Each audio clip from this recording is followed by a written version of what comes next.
Te celebramos a ti, Señor. Gracias, gracias.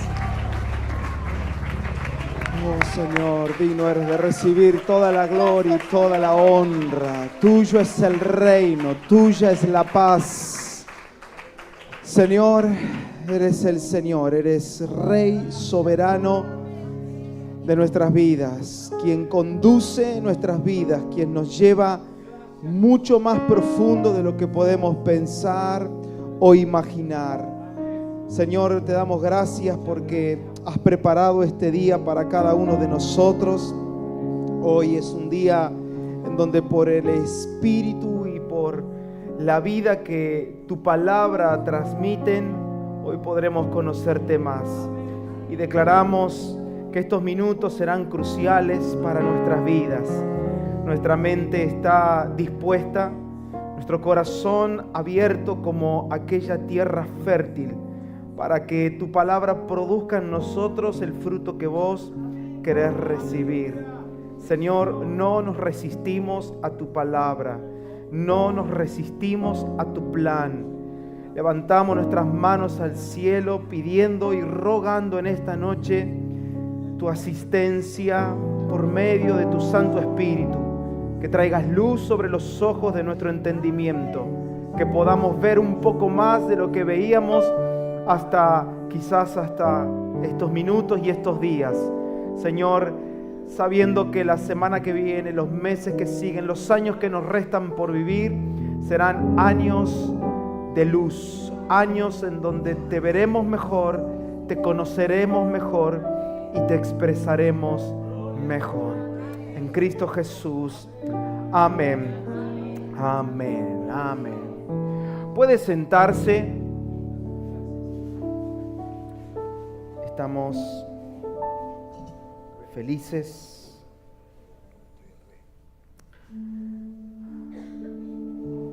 ¿Hay alguien gozoso en esta noche? ¿Sí? Tienen gozo, ¿verdad? Gloria al Señor. Se los nota, ¿eh? Gloria al Señor. En el día de hoy vamos, antes de participar de la cena del Señor, vamos a compartir una palabra que está en nuestros corazones y en lo que me compete. Vengo abordando una serie la cual la he titulado Rendición y con este sería el tercer mensaje que voy a tratar de concluir con un pensamiento que nos ayude y que nos conduce a entender la rendición desde la perspectiva de Dios.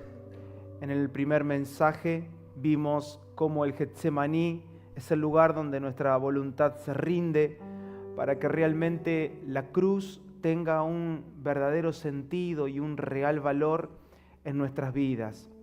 En la segunda parte, que la compartimos hace unos 15 días atrás aproximadamente, hemos visto cómo cuando somos conducidos por la voz de Dios, esa voz es la que nunca se equivoca, ¿sí? La voz de Dios nunca se equivoca. Y en el día de hoy me gustaría compartir esta tercera parte que lleva como título La soberanía que sostiene.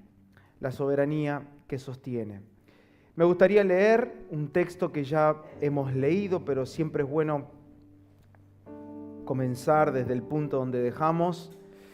Lucas capítulo 9, versículo 23 y 25.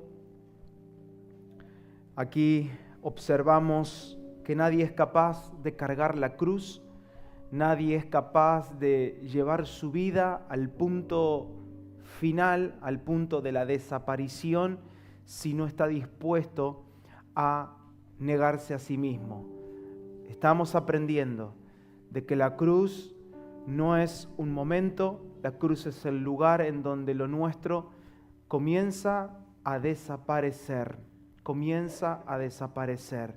pero nada de lo que hay en nosotros puede ser llevado a desaparición.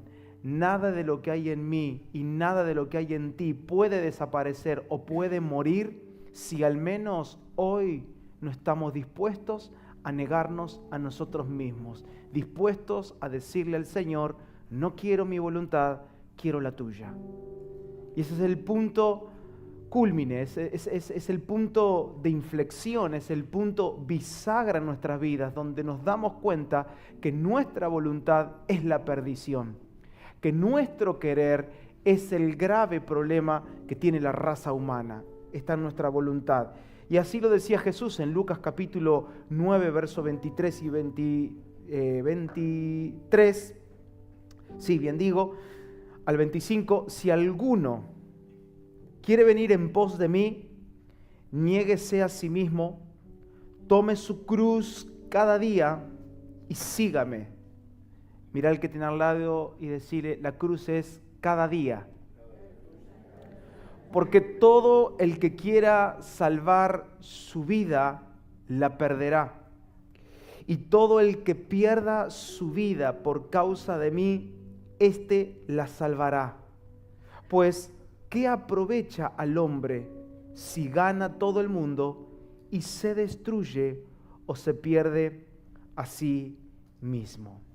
Miren, de manera sencilla lo voy a decir. La salvación está del otro lado de la rendición de nuestra vida. Sin rendición, sin el rendir nuestra voluntad, no podemos acceder al todo de Dios. Yo no digo de que no tengamos un encuentro con Dios, yo no digo de que quizás lo comencemos a conocer a Dios, pero si realmente queremos entrar y disfrutar todo lo que Dios tiene para nuestras vidas, todo esto que es salvación está del otro lado de la rendición de nuestra voluntad y de nuestra vida. Y acá Jesús es muy enfático al decir, ¿de qué te sirve? ¿De qué me sirve a mí? ¿De qué te sirve a vos ganar, alcanzar todos los proyectos y los sueños de vida que tenés, pero terminás perdiendo tu alma? ¿De qué te sirve ganar el mundo entero? ¿De qué te sirve alcanzar todas tus metas, todo lo que te propusiste en este año, pero tú aquí dentro te pierdes? Aquí te pierdes. ¿De qué le sirve al hombre ganar el mundo entero y se destruye o se pierde a sí mismo?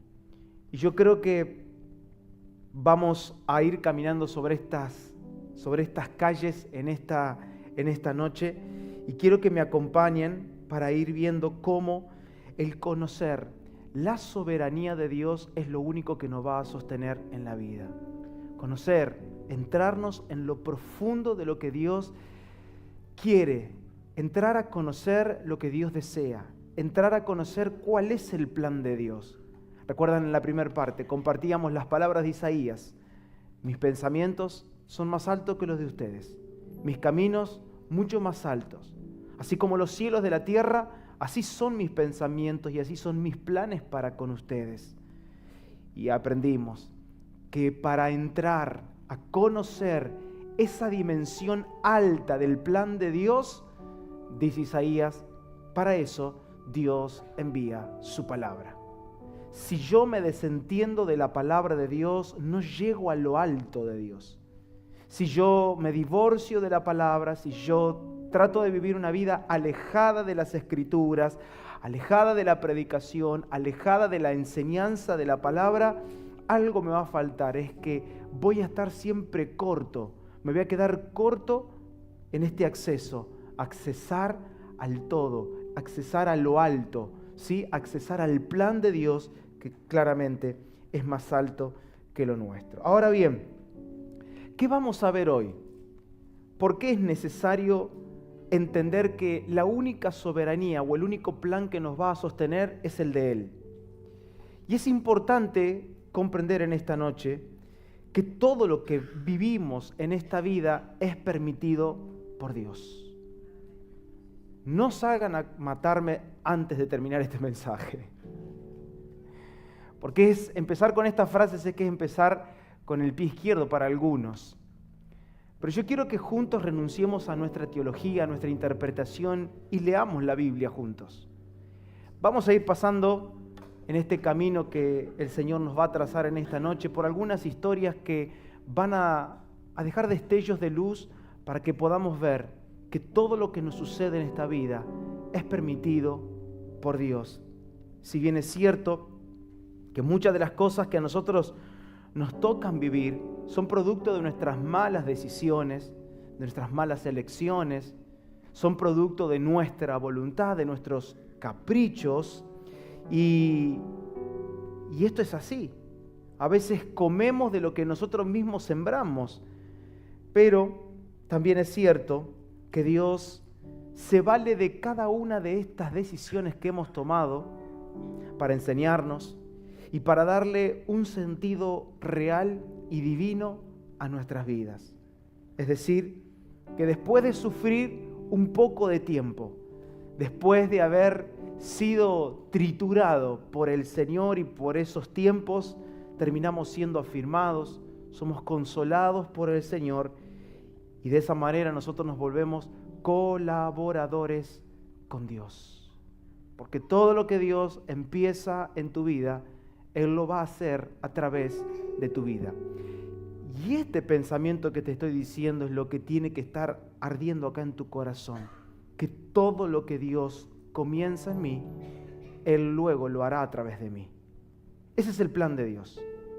Dios no hace algo en mí para dejarme como un ser humano feliz en la tierra. Dios todo lo que hace en mí lo hace para que yo encuentre paz y consuelo en Él, pero, como dice la Biblia, para que a través del consuelo que hemos recibido, nosotros consolemos a otros. Todo lo que Dios comienza en mí, lo hace a través de mí. Entonces, se recordarán que en el capítulo anterior o en la parte anterior hemos resaltado una frase y es: Dios al final gana. No he visto a nadie que después de haber peleado con Dios haya seguido su propio rumbo y su propio camino. ¿Cómo es la historia?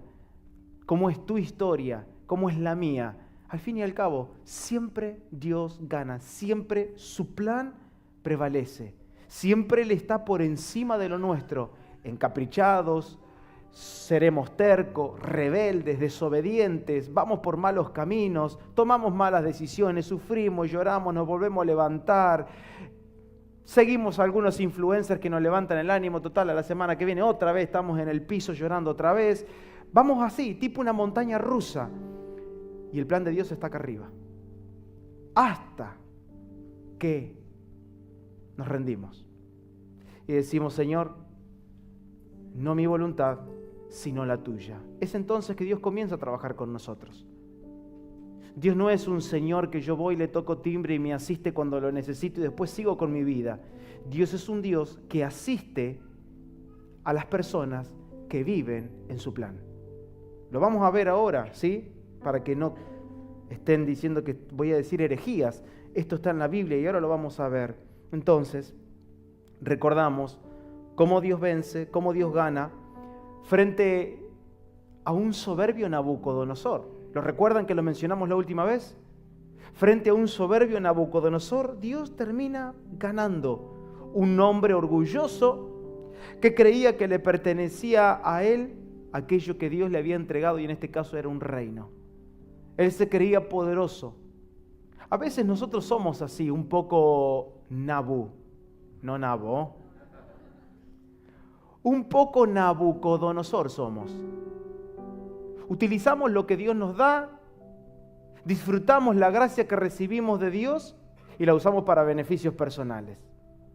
Y ya ahí creemos que es todo lo nuestro, pero sin embargo acá vemos en la historia que fue así que Nabucodonosor, dice la Biblia, fue expulsado entre los hombres y se alimentaba de hierba, como los bueyes, y su cuerpo se empapaba con el rocío del cielo, hasta que el pelo le creció como plumas de águila y las uñas como las garras de las aves. Mi pregunta es, y todavía no hemos comenzado, siempre me gusta decir como el pintor, hay que extender bien el lienzo para hacer bien y pintar bien, pero ¿hasta qué punto Dios tiene que llegar con tu vida y con mi vida? ¿Hasta qué punto? ¿Qué tiene que hacer Dios conmigo o con usted para que nos demos cuenta de que su plan está por encima del nuestro. ¿Qué nos tiene que pasar en la vida? ¿Nos tienen que crecer uñas como las garras de un ave? ¿Tenemos que terminar comiendo hierbas como una vaca? ¿Tenemos que ser cubiertos de vello hasta que dice que parecían plumas de águilas? ¿Cuál es el punto? ¿Hasta dónde Dios nos tiene que llevar? Este fue el soberbio Nabucodonosor, un rey que no quiso reconocer al Rey de Reyes, un rey que se negó a la soberanía de Dios, pero un rey que aprendió que al fin y al cabo Dios gana. A Dios no le cuesta convertirnos en bestias. A Dios no le cuesta enviarnos a pastar como una vaca. A Dios no le cuesta. Lo único que vamos a procurar entender en esta noche es que al fin y al cabo Dios gana. Daniel, capítulo 4, versos 34 y 35, vemos el desenlace, ¿sí? Y acá habíamos quedado en la última parte. Daniel, capítulo 4, versos 34 y 35, he elegido esta versión gracias a los chicos de multimedia que me ayudan. Pero al fin de los días, y estas son las palabras de Nabucodonosor, ¿sí? Al fin de los días, yo, Nabucodonosor, alcé mis ojos al cielo y recobré mi razón. Y bendije al Altísimo y alabé y glorifiqué al que vive para siempre, porque su dominio es un dominio eterno y su reino permanece de generación en generación. Todos los habitantes de la tierra son considerados como nada, mas él, y por favor, abracen esta descripción que Nabucodonosor tiene de Dios, mas él actúa conforme a su voluntad en el ejército del cielo y entre los habitantes de la tierra. Nadie puede detener su mano ni decirle, ¿qué has hecho? ¡Wow! Miren la declaración de un hombre que terminó convirtiéndose en una bestia en el campo. Un hombre obstinado, un hombre que no quería rendirse al plan de Dios, quería escapar. Lo considera como aquel que siempre actúa conforme a su voluntad. Vamos, algo tiene que pasar en tu mente y en tu corazón en esta noche. Todo lo que usted está esperando, todo actuar que estamos esperando de Dios no es conforme a nuestra voluntad, es conforme a su voluntad. Por lo tanto, el obrar de Dios en estos días, y yo quiero ser muy profético en esta noche, el obrar de Dios en estos días será conforme a su voluntad, no conforme al tuyo. No, pero que yo se lo estoy pidiendo a Dios. Puedes pedir, pero el actuar de Dios será conforme a su plan, no conforme al tuyo. Yo sé que Dios va a manifestarse en mi casa porque yo se lo estoy pidiendo. Él se manifestará en tu casa conforme a su plan, no conforme al tuyo. Nadie puede detener su mano. Nadie. ¿Alguna vez trató de frenar algo de parte del Señor? Yo sé que ustedes son muy santos, pero alguna que otra vez, Señor, ya como que es mucho, ¿no? Nadie puede detener su mano. Dios no tiene lástima. Él es un Dios misericordioso, pero no es lastimero. Él ama su plan, Él ama su propósito. Nadie sería capaz de decirle a Dios, ¿qué hiciste? Después de recobrar la razón. Este fue Nabucodonosor, un rey que termina viendo la soberanía de Dios. Un rey que termina reconociendo al Dios que actúa conforme su voluntad, no un Dios que actúa conforme nuestra petición. Un Dios que actúa conforme su voluntad, un Dios que siempre hace lo que se propuso hacer desde la eternidad. Tus días y mis días ya están escritos. Todo lo que Dios diseñó ya fue escrito. Y Él está avanzando para que su plan se cumpla en la tierra. Y en esta noche estamos juntos acá porque en algo Dios nos metió para que juntos lo hagamos. nos estamos conociendo, nos hacemos de amigos, conocidos. No es casualidad. Es el plan de Dios. Es el plan de Dios. No estamos en la congregación que más nos gusta, ¿o no? Bueno, algunos, Ay, idealizamos a veces. No estamos en donde Dios nos quiere. No estamos porque es mejor o porque es peor. Estamos en donde Dios nos necesita por causa de su plan. Jeremías lo expresa de esta manera. Lamentaciones capítulo 3, versos 37 y 38.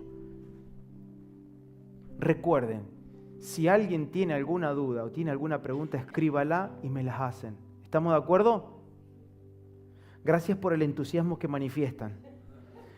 Lamentaciones capítulo 3, versos 37 y 38. Dice: ¿quién es aquel que habla y así sucede, a menos que el Señor lo haya ordenado? ¿No salen de la boca del Altísimo tanto el mal como el bien? Bueno, vamos arrimando un poquito más a lo profundo ahora. Porque Jeremías está haciendo otro planteo dentro del que nos estamos haciendo nosotros. ¿Acaso, dice, quién es aquel que habla y termina sucediendo tal como lo dice? Al menos que el Señor no lo haya ordenado. ¿Acaso no sale de la boca de Dios tanto el mal como el bien? Y siempre es bueno recordar que las palabras de Dios no son una sugerencia para vivir, sino que las palabras de Dios, y lo dijo Jesús en Juan capítulo 6, son espíritu y son vida. ¿Qué significa? Que las palabras de Dios son realidades espirituales que se vuelven visibles y tangibles. Todo lo que Dios habla se hace realidad. Y eso lo dice el apóstol que escribe a los hebreos. Él dice que por la palabra fue hecho el universo. Es decir, todo lo que nosotros vemos es por la palabra de Dios. Imagínense qué vida desastrosa podríamos llevar adelante nosotros desentendidos de la palabra de Dios. Todo lo que Dios quiere hacer, lo va a hacer porque ya se lo propuso. Y las cosas que Dios va a hacer en estos días, en tu vida, en tu familia, en todo tu círculo, en tu entorno, tiene que ver con la palabra. Porque Dios irá creando ocasiones, circunstancias, Dios irá proveyendo asuntos, recursos, y todo tiene que ver con su palabra. Entonces, decimos que la realidad y la soberanía de Dios se expresan y se comunican mediante la palabra. Esto para los que van anotando, anoten esto que es de suma importancia. La realidad y la soberanía de Dios se expresan y se comunican mediante la palabra. Por esta razón, hoy tenemos una generación que está perdida. Una generación perdida es una generación que todo el tiempo está cuestionándole a Dios su plan. Una generación perdida es la generación que cuestiona. Es la generación que no acepta. Cuestiona porque no acepta. Cuestiona porque no entiende. Pero esta cuestión tiene como raíz es que ellos se desentendieron de la palabra de Dios. Ellos se alejaron de lo que Dios dice. No entienden el plan de Dios, no comprenden o no lo quieren comprender. Entonces, cuando una generación se desentiende de la palabra de Dios, suceden estas cosas: inquietudes, quejas. Comenzamos a cuestionar todo el plan de Dios. Bueno, sí, está bien, pero aparecen los peros. Las cuestiones aparecen. Ahora bien, pasemos a otro personaje y voy a ir rápido. Es Job el que también hace este planteo. Es Job también uno de aquellos que se pregunta lo siguiente diciendo: ¿recibiremos de Dios el bien y no el mal? ¿Recibiremos de Dios el bien y el mal no lo recibiremos de parte de Él? Y esta es la pregunta para nosotros en esta noche. ¿Acaso podemos recibir algún mal de parte de Dios? ¿Qué esperamos recibir nosotros de parte de Dios? No, yo de Dios recibo la bondad, pastor. Yo de Dios recibo el bien, yo de Dios recibo la bendición. Y eso es cierto. Pero Job hace esta pregunta, la cual nos vamos a hacer en esta noche, es: ¿y acaso el mal no lo recibiremos? Por lo que venimos observando es que es Dios quien permite situaciones para conducirnos a su plan. Dios permite situaciones para conducirnos a su propósito, aunque muchas de las cosas que hoy nos toquen vivir sean desafortunadas, sean extremadamente tristes, pero estas situaciones que nos tocan vivir, difíciles, tristes, desafortunadas, siempre son así frente a una mente que es natural, una mente que es carnal y una mente limitada en conocer a Dios. Acompáñenme. Vamos a leer Job, capítulo 2, verso 9 al 10. Y vamos a poner en contexto esta pregunta que hace Job. Todos sabemos que Job comenzó a sufrir todo tipo de calamidad, y lo veremos, porque Dios estaba bastante orgulloso. Él sentía que no había otro hombre justo sobre la tierra. Y frente a todo esto, la primera que le planta bandera es su esposa. Dice, versículo 9, entonces su mujer le dijo: ¿aún conservas tu integridad? Maldice a Dios y muérete. ¿Qué esposa tenía Job, verdad?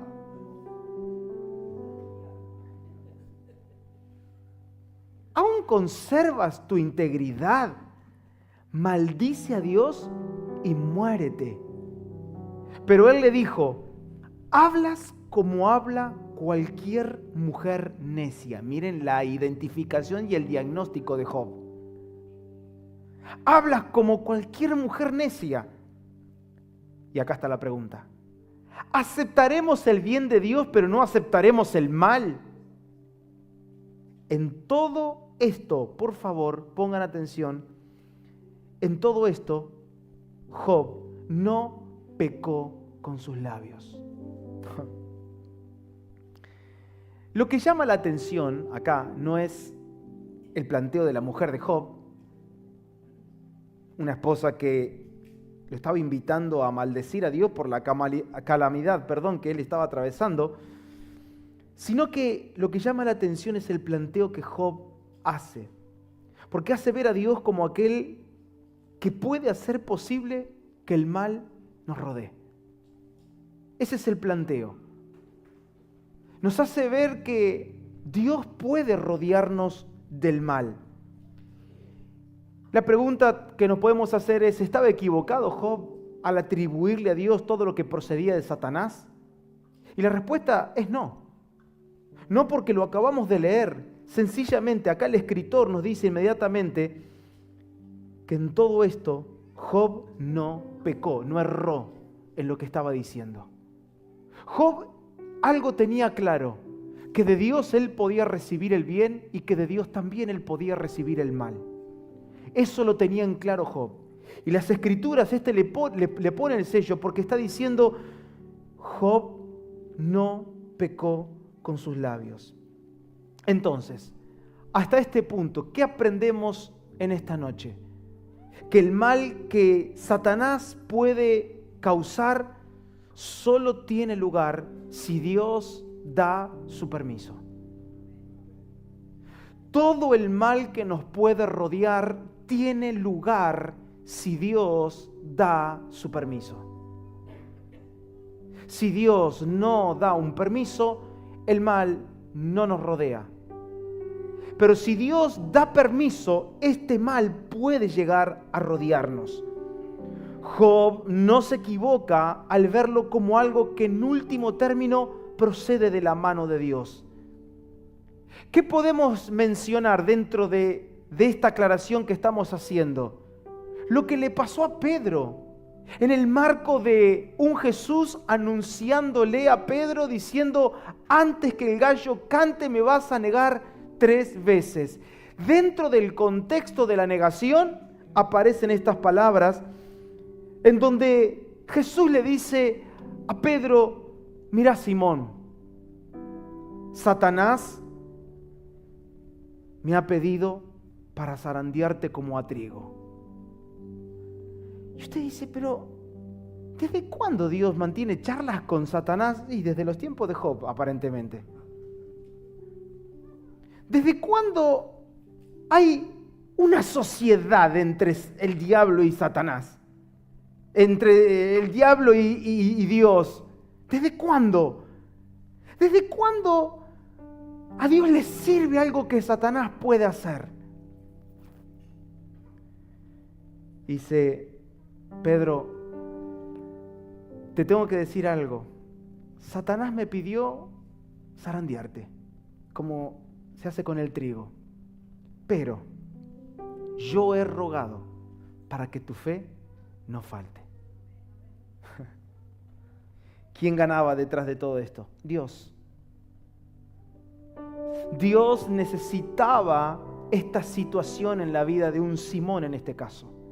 Porque cuando le comunica, no lo llama Pedro, lo llama Simón. Dios necesitaba que este Simón siga conociendo su extrema fragilidad. Dios necesitaba que este Simón, quien tenía un destino para pastorear, quien tenía un destino para marcar a una generación entera, pase por un momento en donde su fe sea puesta a prueba. Y es Satanás quien solicita el permiso para poner la fe de Pedro a prueba. ¿Quién da el permiso? Jesús. Y yo voy a rogar para que tu fe no falte. Pongamos una pausa y aclaremos esto. Toda situación que hoy estás atravesando, tienes que saber que aunque haya sido por tu error o por el error de un tercero, por la maldad o por la crueldad de este mundo, Dios ha permitido ciertas cosas en nuestra vida para perfeccionar nuestra fe. Solo Dios conocía el destino de Pedro. Solo Dios sabía que este iba a ser un gran apacentador de ovejas. De hecho, desde ese momento no lo vio más.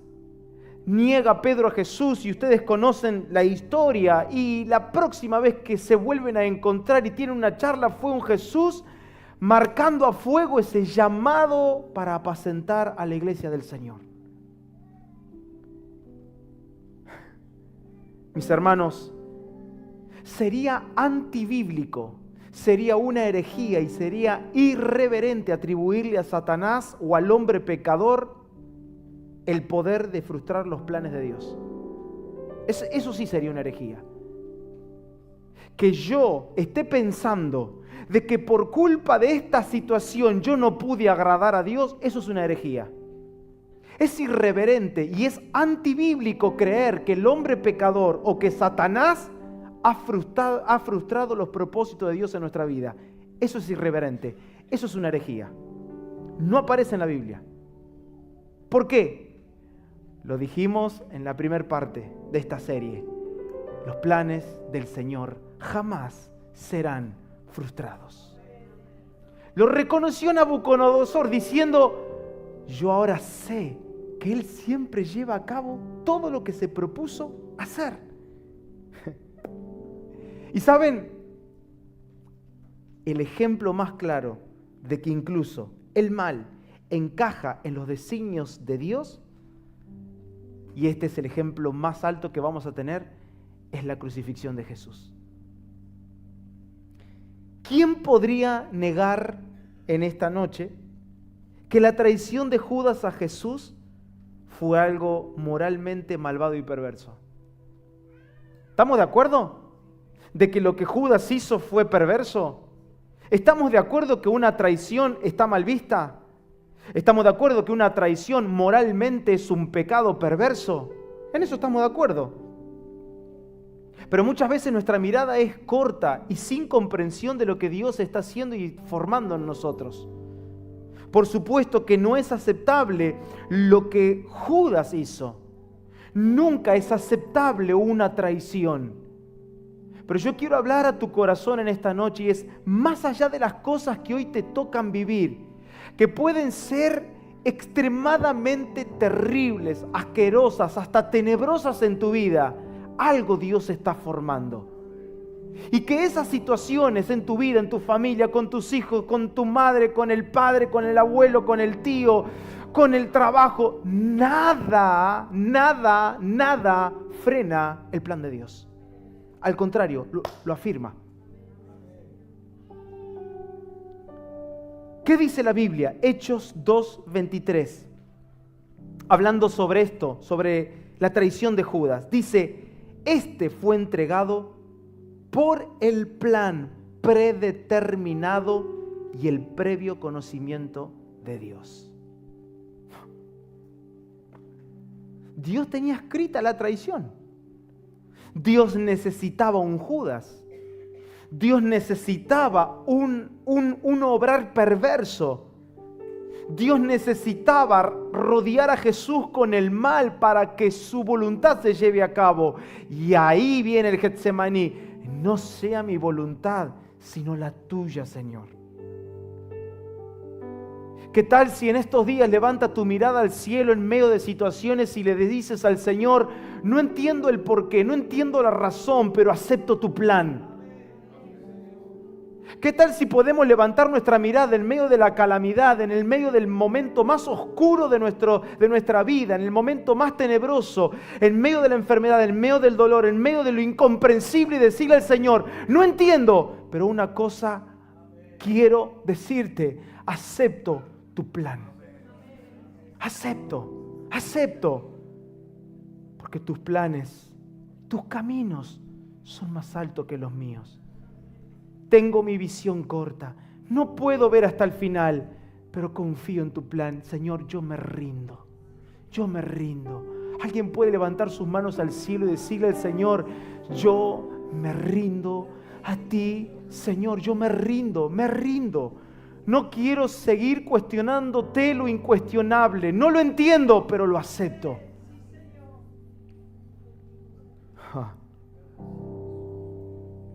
Claramente la traición era pecado, pero era parte del plan ordenado por Dios.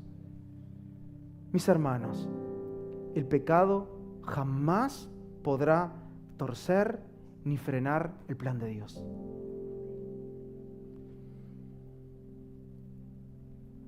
Quiero hablarle a los pecadores de esta noche. ¿Dónde están?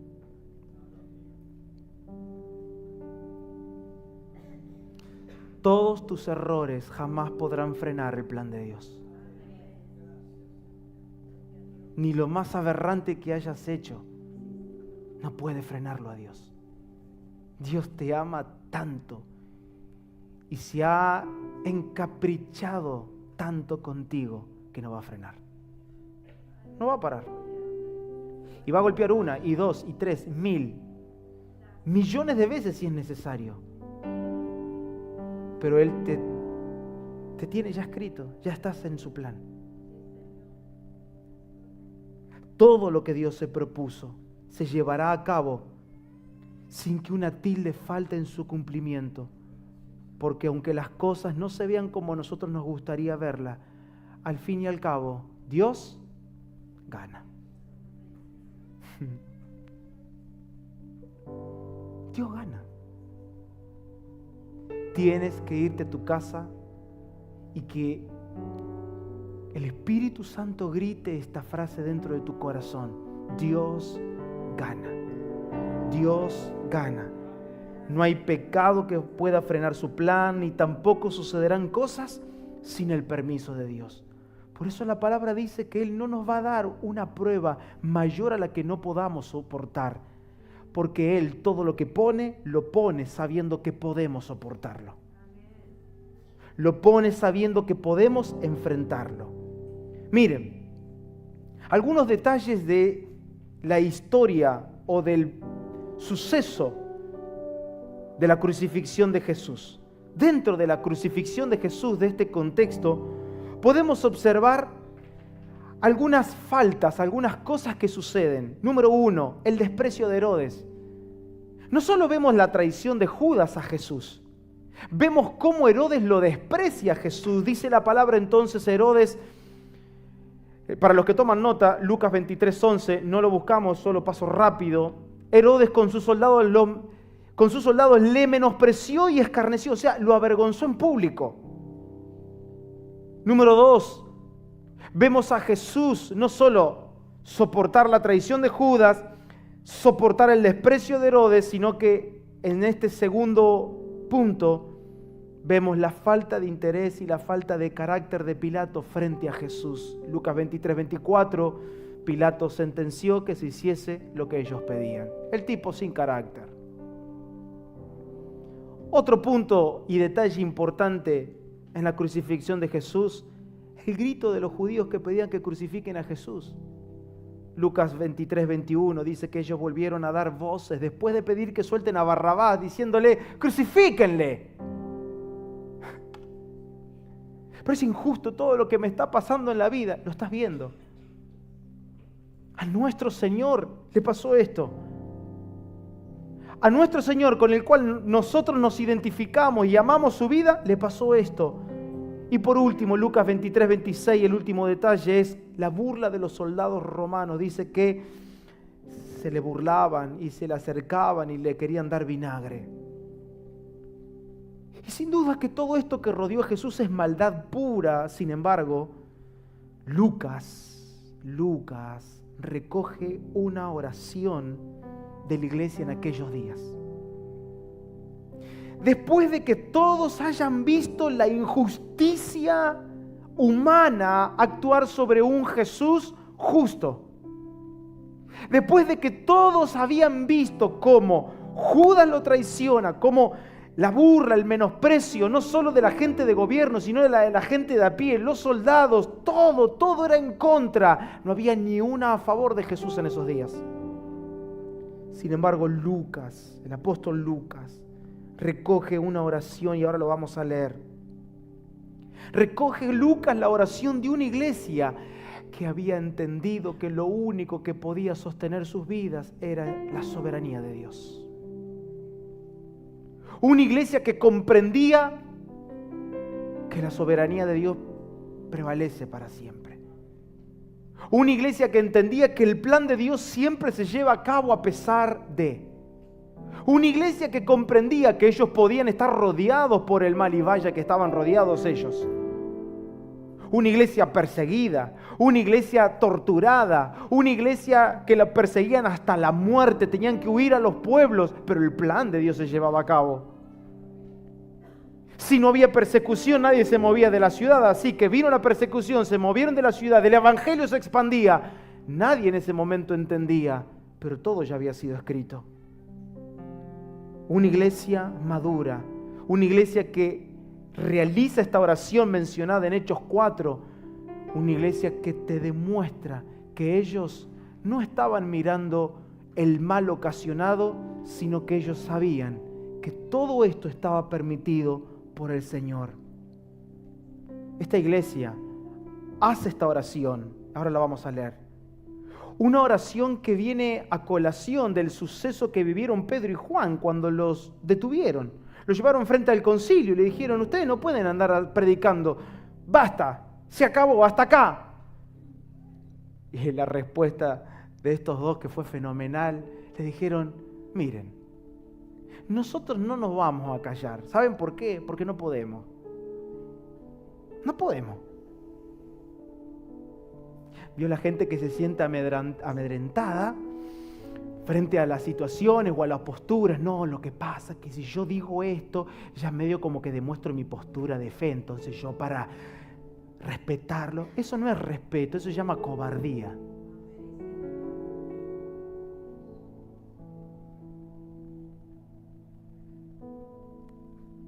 Y estos dos, que ya no tenían nada para perder, un Pedro que ya había sido zarandeado, dice, si me toca morir hoy, vamos, yo otra vez no lo niego. Todo va teniendo sentido en la historia de estos tipos que habían pasado tantas situaciones, un Pedro que le había negado, pero ahora dice, yo no, ni loco doy un paso hacia atrás. Y el planteo que le hacen es, bueno, a ver, juzguen ustedes, júzguenlo. ¿Qué es mejor? ¿Obedecer a Dios o a los hombres? ¿Qué es mejor?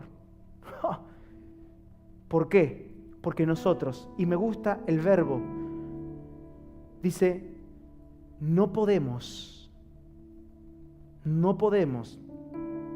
dejar de decir lo que hemos visto y oído. No podemos.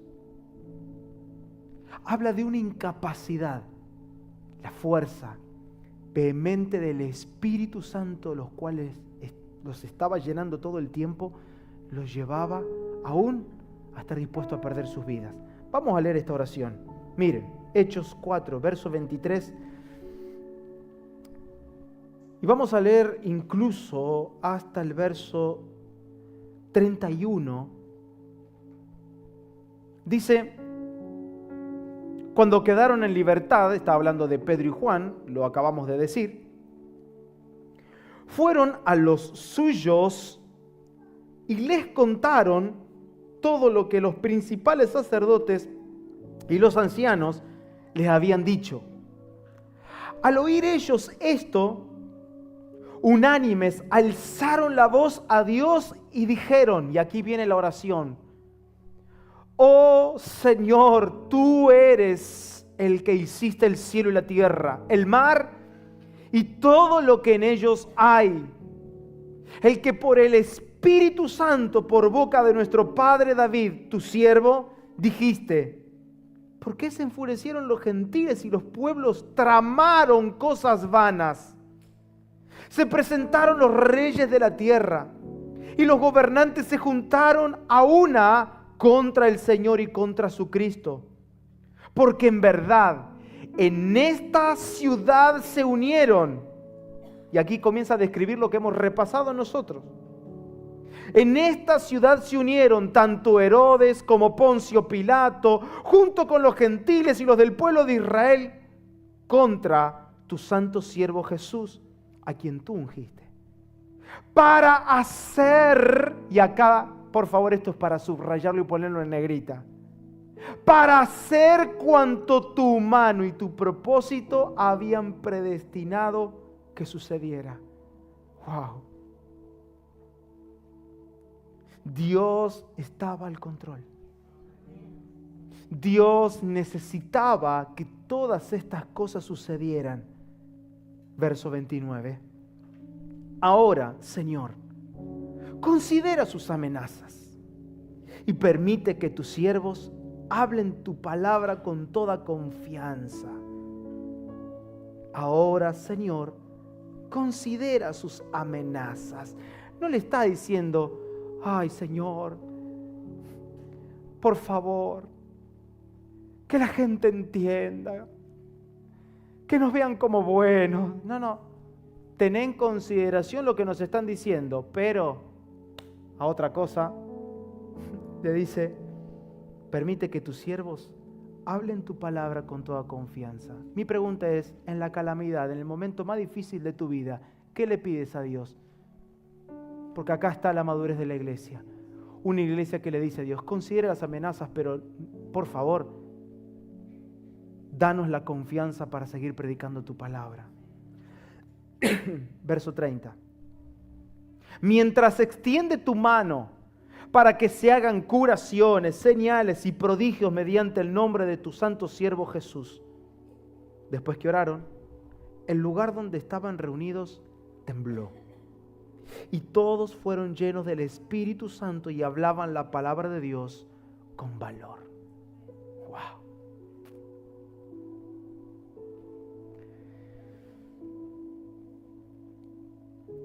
Sin lugar a dudas vemos una iglesia identificada en los padecimientos de Cristo. Una iglesia que no menospreció la cruz de Jesús. Y recordaba en estos días esa canción que nunca más se cantó. Oh, yo siempre amaré esa cruz, que en sus triunfos mi gloria será. A veces no buscamos los triunfos de la cruz, buscamos los nuestros. Porque los triunfos de la cruz significa aceptar un Judas, aceptar traiciones. La victoria de la cruz implica aceptar que en nuestra vida puede existir un Herodes, un Pilato, un grupo de gente que esté gritando afuera, crucifíquenle. Pero esta iglesia se identificaba con los padecimientos de Cristo. Ninguno de ellos, comenzando por los apóstoles, veían la circunstancia como un impedimento para anunciar el Evangelio. ¿Por qué? Porque estaban verdaderamente llenos del Espíritu Santo, lo cual los hacía a ellos totalmente capaces de estar dispuestos a perder su vida. Para ellos era más fuerte lo que habían visto y oído que las circunstancias que les rodeaban. Una pregunta quiero hacerte en esta noche y es: ¿qué has visto y oído del Señor? ¿Qué has visto? ¿Qué has oído del Señor? Porque lo único que puede detener nuestras vidas es no haber visto y no haber oído correctamente. Y como si esto fuera poco, ningún hermano de la iglesia veía las situaciones hostiles como una oportunidad para dudar de Dios o elevar una queja o un reclamo. ¿Vieron las personas que siempre tienen que estar por ahí polulando por nuestra vida, que cuando te pasa algo colaboran con Satanás? ¿O no? Bueno, ya va a pasar esto. ¿Y qué sabes si va a pasar? Bueno, vos tenés que confiar en Dios. Dios te va a sacar adelante de esta situación. Son clichés que tenemos. Y yo acabo de decir, no, yo no te voy a sacar adelante de esto. Hasta que tu fe no sea perfeccionada, no te voy a sacar de acá.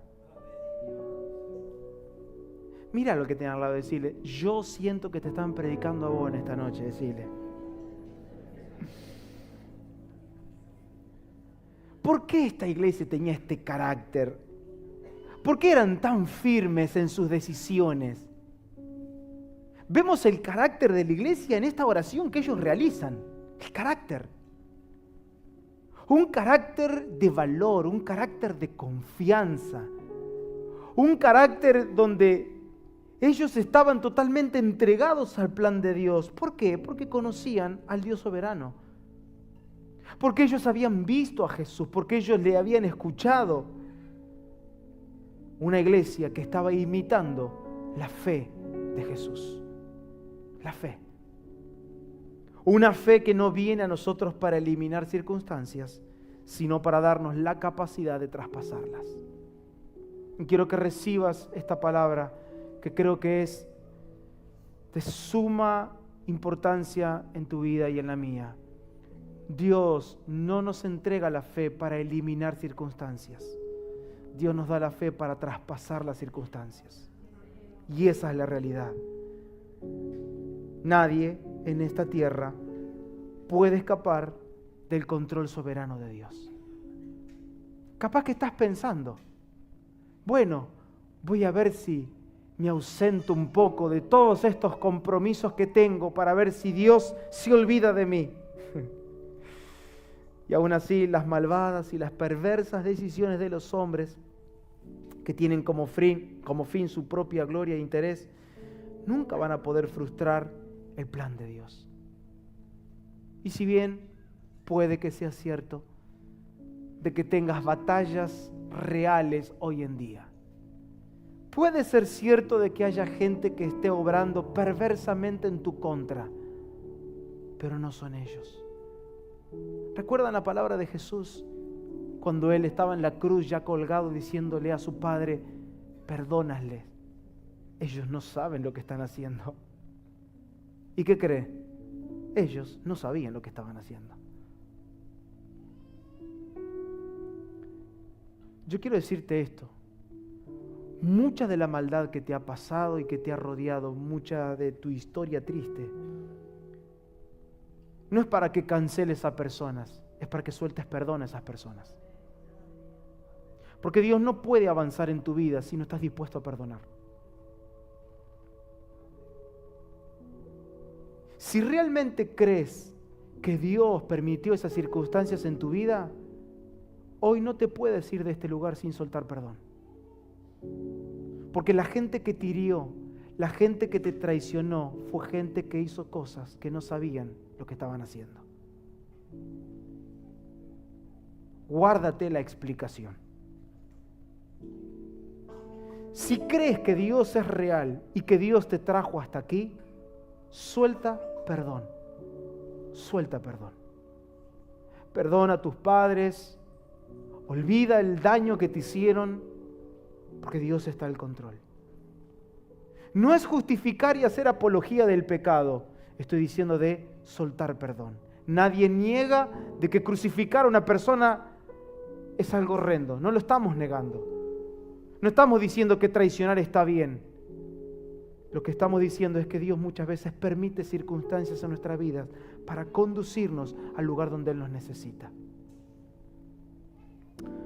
Proverbios capítulo 16, verso 9 y Proverbios 21:1. Dice Proverbios 16:9, la mente del hombre planea su camino, pero el Señor dirige sus pasos. ¿Planificaste algo algún día? ¿Y te pasó que terminaste en un lugar que no planificaste? Dios gana.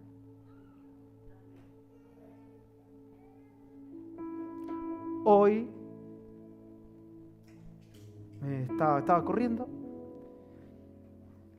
y escuchaba un resumen de un libro de filosofía.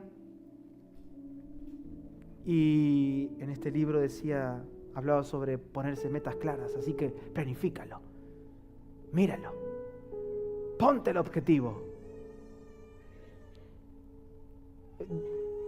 Batallé en mi corazón de escucharlo, al resumen digo porque el mensaje que tengo es todo lo contrario, pero digo, lo voy a escuchar, capaz que me fortalece más. Lo escuché.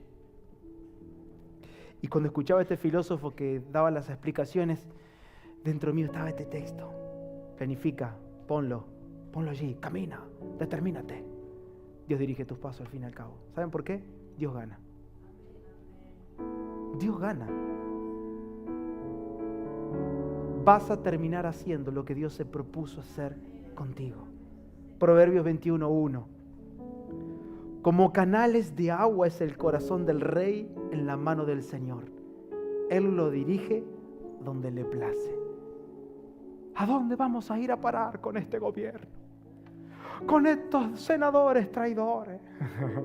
Le ponemos un poco de pimienta de esta semana. ¿A dónde vamos a ir a parar? Como canales de agua es el corazón del rey en la mano del Señor. Todas las personas que usted ve en eminencia, todas las personas que usted ve allí arriba, dice que ellos tienen el corazón, dice que es como canales de agua, es el corazón de estas personas.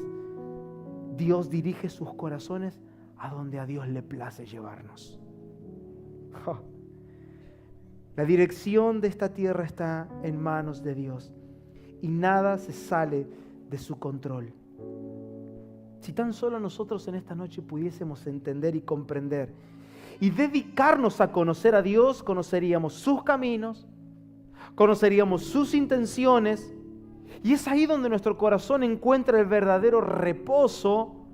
Es ahí en donde realmente nuestro corazón se rodea de confianza y terminamos tomando el valor que necesitamos para enfrentar la vida. ¿Cuál es tu postura ahora frente a los días que vienen?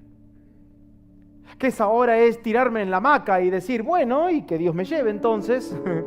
Tienes que conocer cuáles son esas intenciones. Porque el corazón encuentra reposo cuando sabe hacia dónde va. Así que esta es nuestra tarea, nuestra responsabilidad está en conocer los caminos de Dios. ¿Para qué? ¿Para que se lleven a cabo? No, porque Él los va a llevar a cabo igual. Es para que no pierdas tiempo. Es para que mañana no estés ahí dentro de una ballena, de un pez, grande, llámelo como quiera. ¿Por qué tengo que conocer los caminos de Dios? Para que mañana no estés como una bestia comiendo pasto en el campo. Es tu responsabilidad, es mi responsabilidad conocer a Dios. Y quiero cerrar en esta noche, antes de participar de la cena, con una historia que todos conocemos y es nuestro popular y querido José, quien sufrió la traición de sus hermanos que quisieron matarlo. Lo tiraron al pozo porque sabían que un hombre cayendo en un pozo moría. Pero no murió. ¿Por qué? Porque Dios gana. Al no poder matarlo, cuando lo tiraron a un pozo, plan B, vamos a venderlo. Habrán pensado los hermanos, y bueno, Dios preparó, un negocio no salió. Así que lo vendieron como un esclavo, no lo pudieron matar, lo vendieron como un esclavo. Y estando esclavo fue sirviente en la casa de Potifar. Así que de ser el niño mimado de la casa, de pasar la bomba y de tener ropa espectacular porque su padre le había regalado una túnica espectacular, pasó a ser un esclavo, un sirviente en la casa de un tipo que tenía una mujer que estaba loca y media, que lo quería para hacer cochinadas. Escapa, conocemos la historia, se queda con la túnica, falsamente acusado, a prisión. Dice la historia que estuvo aproximadamente 14 años en prisión. ¿Y dónde está Dios? ¿Dónde está el Dios de Abraham, de Isaac, de Jacob? ¿Dónde está? Tuvo en estos años una oportunidad. Yo creo que él la vio. Dice, acá tengo una chance. Voy a salir adelante, de esta voy a salir. Porque pude interpretar el sueño del copero y del panadero. Al panadero, si no me equivoco, el copero fue el que queda con vida. Se cumplió el sueño.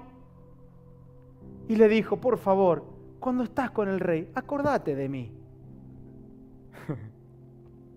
¿Y qué pasó? Se olvidó.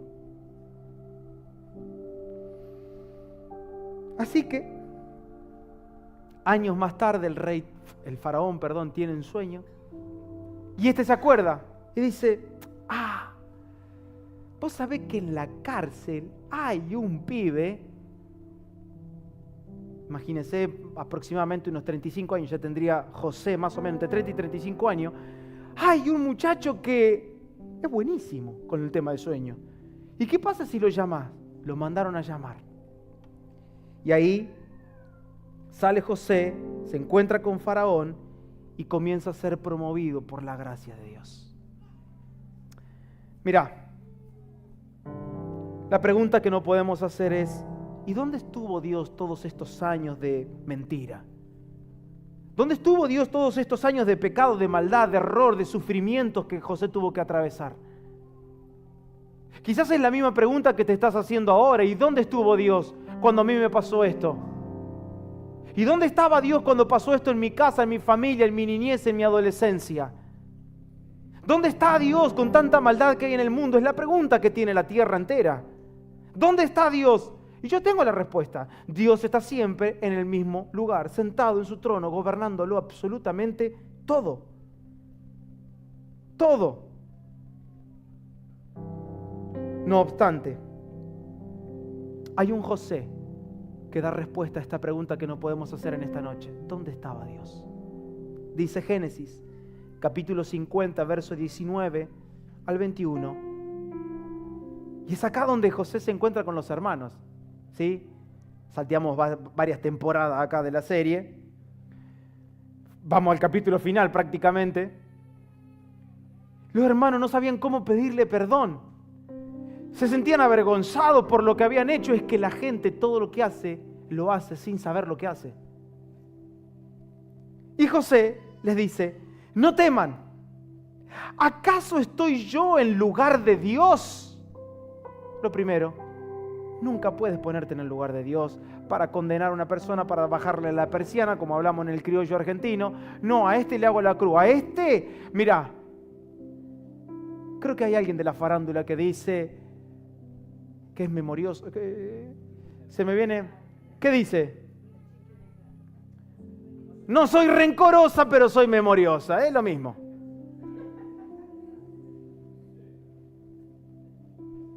Es que yo no puedo olvidarme lo que me hicieron. Yo no puedo ponerme en el lugar de Dios, dice José. Ustedes pensaron hacerme mal, es decir, no ignoró el pecado de sus hermanos. Ustedes pensaron en hacerme mal, pero, diga conmigo, pero Dios lo cambió en bien para que sucediera como vemos hoy y se preservara la vida de mucha gente. Ahora pues, no teman. Yo proveeré para ustedes y para sus hijos. Y los consoló y les habló cariñosamente. Pregunto, ¿tu actitud frente a las cosas que te pasan es como la de José? ¿Un tipo y sombra de Cristo? ¿Quién fue entregado? ¿Quién fue vendido? ¿Quién fue avergonzado?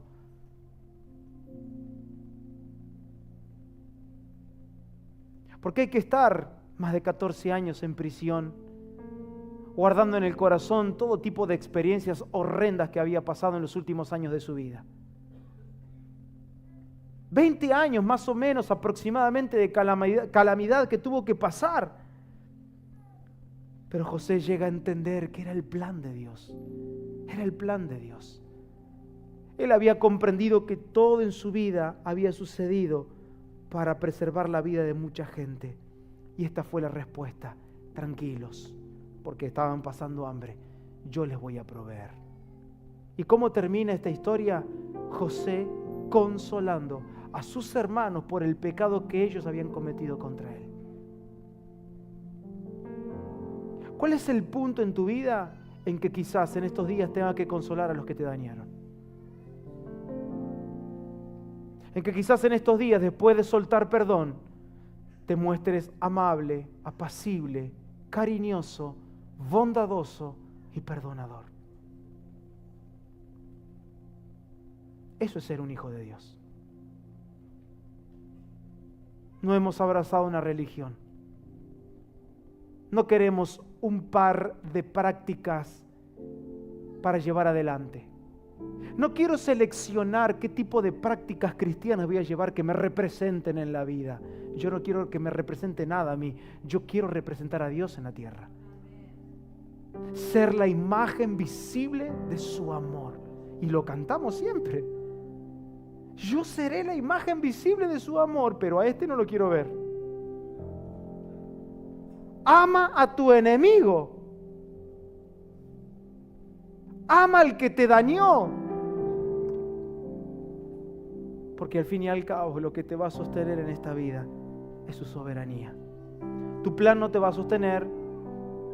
Tu tramado y tu diseño y tu perspectiva de vida y tu punto a llegar. No, porque me lo propuse y yo, cuando me propongo algo, no sabes cómo soy. Y Dios se mata la risa con esa frase. Porque al fin y al cabo, el plan de Dios se lleva a cabo. Y termino con el Salmo 33, versículo 11, por favor. Y quiero que te pongas de pie para leer este texto. Salmo capítulo 33, versículo 11. Y lo vamos a leer juntos. Tengo la versión NBI, si puede ser. Dice la palabra del Señor: pero los planes del Señor quedan firmes para siempre. Los designios de su corazón son eternos. Lo declaramos juntos. Diga conmigo: los planes del Señor quedan firmes para siempre. Abrazá 2 o 3 y decile esta palabra: los planes del Señor son firmes para siempre. Firmes, firmes para siempre. Dios frustra nuestros planes, Dios cancela nuestros proyectos. ¿Y qué se mantiene firme? El propósito del Señor. Son firmes para siempre. Y lo que Él se propuso en su corazón durará para toda la vida. Padre, gracias te damos en esta noche. Gracias por regalarnos la oportunidad de estar frente a tu palabra. Gracias por tener la oportunidad de estar frente a tu voz, a tu cuidado, a tu comprensión. Señor, entendemos haber sido alumbrados por tu palabra y queremos una sola cosa: decirte que estamos rendidos ante tu plan. Eres el Dios de los cielos y de la tierra. Eres el Dios que lleva a cabo su voluntad. Eres el Dios que otorgas permisos y licencias en esta tierra para que todo colabore para tu propósito. Y es nuestra oración en esta noche pedirte luz, para que en medio de la situación tenebrosa podamos verte a ti. Que aún en medio de las cosas incomprensibles, nuestra oración se levante de lo profundo de nuestro corazón diciéndote: me rindo ante ti. Aunque no entendamos lo que esté sucediendo, nos rendimos a ti. Señor, en esta noche bendecimos las familias que están aquí presentes, las que están a la distancia por medio de este video, los que están en sus hogares, y a donde llegue este mensaje, que tu palabra sea el consuelo eterno de nuestros corazones. En Cristo Jesús. Amén. Amén. Amén. Amén.